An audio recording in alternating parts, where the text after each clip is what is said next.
Olá, meus queridos alunos do quinto ano, tudo bem com vocês? Sejam muito bem-vindos à nossa aula de ciências dessa semana. Espero que a turma toda esteja aí disposta a realizar essa atividade, tá bom? Olha só, gente, um ótimo dia para começar uma segunda-feira. Nós vamos iniciar com essa aula de ciência falando um pouquinho mais sobre o ciclo da água. Na aula passada, que foi uma aula ao vivo que a gente realizou, não é? E eu fiz com vocês esse experimento da página 151 e pedi para que vocês, a turma da manhã não deu tempo de responder, a turma da tarde está ok já. Então, vamos corrigir brevemente essa atividade aqui da página 151. Então, naquele experimento que a tia mostrou, a lâmpada, ela representa qual elemento do ciclo da natureza, do ciclo da água? O Sol, não é? Então, a lâmpada, ela vai representar o Sol, tá certo? Vamos lá. Qual é a importância desse elemento para o ciclo da água? Vocês sabem, né? Que por meio do Sol, a água evapora, permitindo assim que todo o ciclo da água se continue, não é assim? A letra B, o gelo. O que o gelo usado no experimento representa no ciclo da natureza.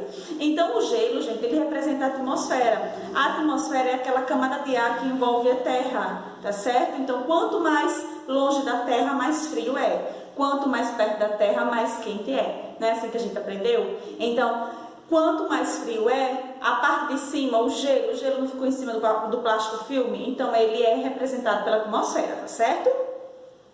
Letra C. O que aconteceu com a água do recipiente maior? Quais fenômenos naturais do ciclo da água estão sendo representados? Então, a água da vasilha maior, ele evaporou, não é? Então, os ciclos que estão aí apresentando a evaporação e também a condensação. Por que a condensação? Porque no plástico ficou todo suado, ou seja, aquelas gotinhas de água evaporaram e voltaram para o estado líquido novamente, formando gotinhas, não é? Então, eu tenho aí o vapor da água, não é? Os fenômenos que eu posso mostrar são a evaporação, a condensação, a precipitação também, porque depois começa a cair as gotinhas, não é assim? Então, gente, na turma da tarde eu pedi para que vocês fizessem a leitura desse texto aqui, desse belíssimo texto, falando sobre o El Niño e a Laninha, tá? Que são dois fenômenos naturais, certo? Pedi para que vocês fizessem a leitura e respondessem essas duas questões, letra A e letra B. E aí, vocês fizeram? Me contem. Pega aí esse material que a gente vai realizar a correção e debater um pouquinho mais sobre esses dois fenômenos naturais.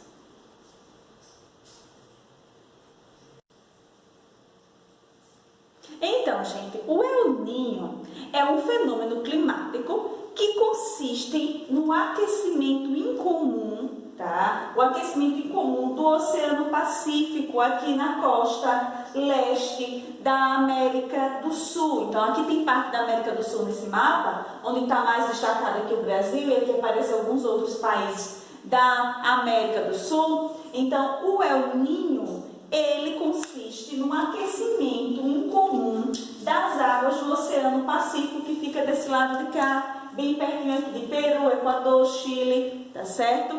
Então, esse aquecimento, ele provoca alterações nas chuvas, onde faz chover muito nessa região e também interfere em outras regiões do Brasil, fazendo com que chova menos, tá certo? Aí vocês podem conferir isso aí nesse primeiro parágrafo aqui, ó, onde ele vem dizendo, tá certo? Afeta o regime das chuvas de praticamente todo o continente. Então, o El Niño, ele é um fenômeno incomum que provoca o aquecimento das águas do Oceano Pacífico, provocando alterações climáticas no volume de chuvas de praticamente todo o continente, tá certo? Já a Laninha, olha ela aqui, a Laninha, gente, ela é um fenômeno também comum, tá? Ela traz aí no livro até como uma anomalia climática, não é?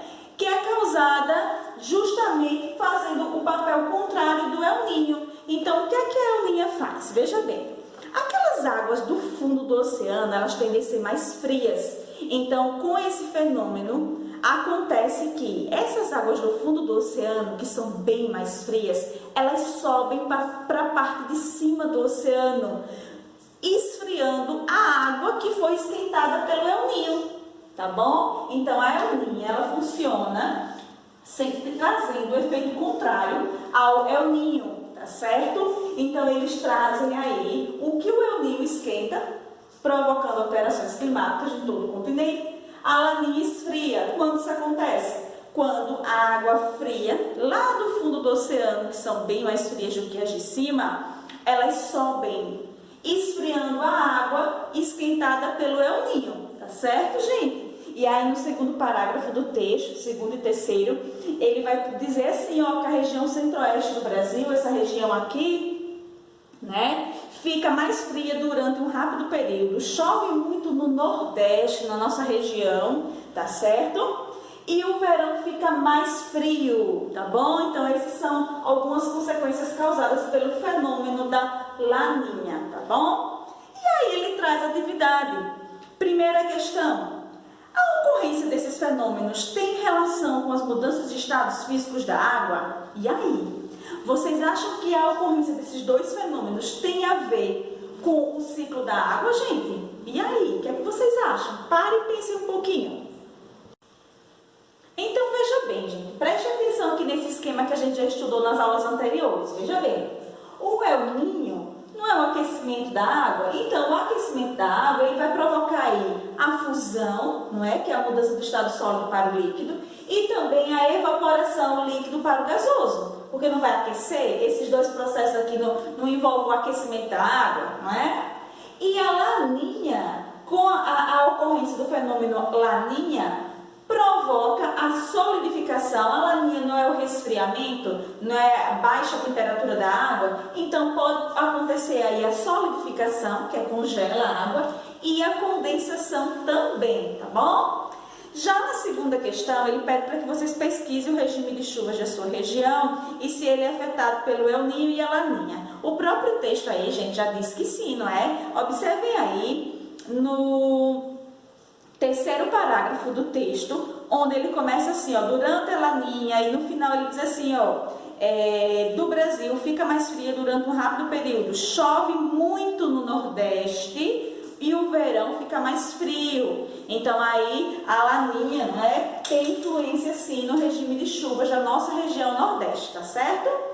E agora, nós vamos fazer juntinhos, a tia vai explicar passo a passo como é que vocês vão fazer uma atividade bem bacana da página 153 e 154.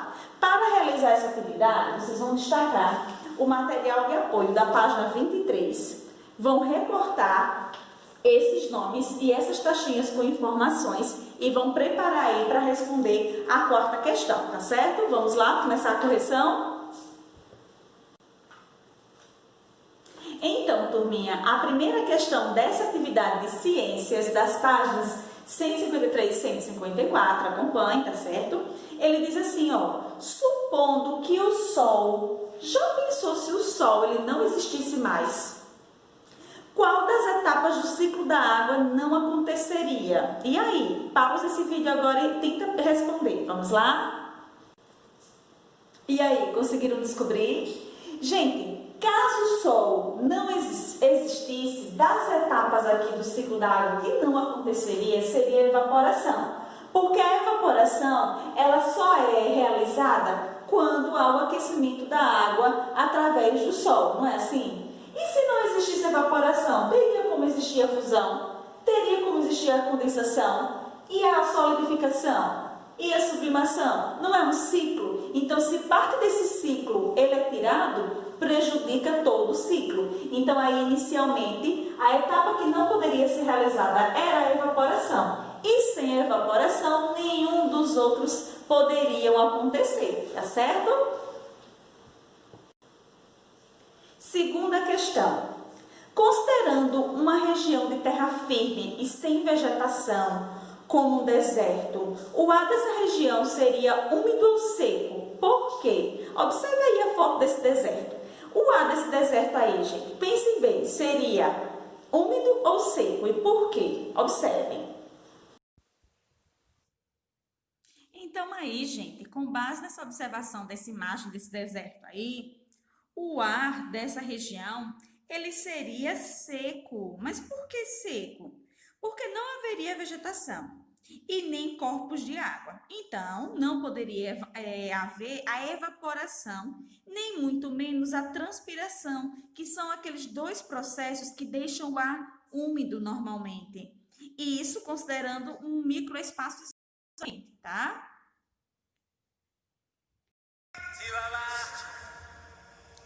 Gente, conhecem essa música aí? E aí? Conhece essa música? Do Rei Leão, não é, gente? Do filme Rei Leão. Acredito que todos vocês conhecem muito bem essa música, não é? O ciclo sem fim. E aí o livro de vocês traz a terceira questão, o ciclo sem fim. Traz essa tirinha que nós vamos fazer a leitura agora. Mas eu quero que vocês façam essa leitura, porque na verdade essa tirinha aí é uma paródia, um pedacinho, tá? Da paródia do trecho, quer dizer, a paródia de um pequeno trecho da música Ciclo Sem Fim, lá do filme do Rei Leão. Então, vamos lá, vamos tentar ler em ritmo.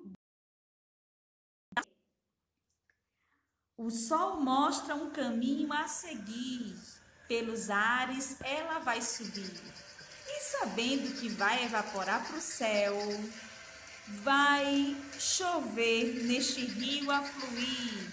É o ciclo sem fim, não é isso?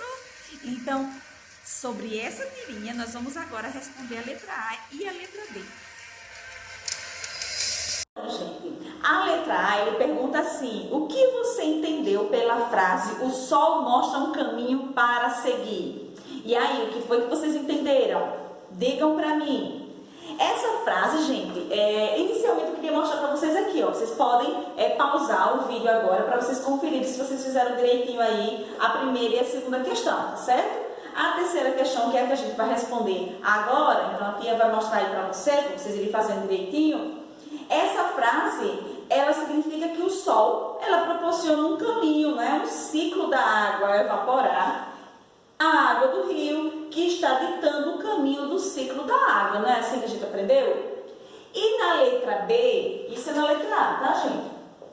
E na letra B, ele diz o seguinte: por que o título da tirinha é ciclo sem fim? Porque o ciclo da água é um ciclo sem fim. A gente não viu nas aulas anteriores isso? Não foi? E agora, a última questão, a quarta, é aquela questão que eu tinha pedido anteriormente para vocês recortarem esse material de apoio da página 23. Como é que vocês vão fazer? Vocês vão observar aí o ciclo da água, que está aqui, e nesses espaçozinhos estão faltando nomes. Esses nomes serão colocados a partir desse daqui, ó: evaporação, transpiração, solidificação, precipitação, reinício do ciclo, é onde começa tudo novamente, e a condensação. Então, vocês vão preencher com esses pequenos nomes aqui, recortar e colar nesses espaços vazios. Mas como é que eu vou saber, tia, onde é que eu vou colocar? Lembra que a gente estudou o ciclo da água na aula passada, não foi assim? Vocês podem também estar observando aí o ciclo da água da página 149, que a gente já estudou, tá? E comparando para poder colar direitinho. E depois vocês vão escrever o que cada um quer dizer. Por exemplo, aqui na evaporação vem a definição do que é evaporação. Então, o número que for aqui, que você colocar a evaporação, que no caso vai ser o número 1, você coloca a definição de evaporação aqui dentro do quadrinho, recortado e colado. E aí, conseguiram entender tudo direitinho? Espero que sim, viu, turminha?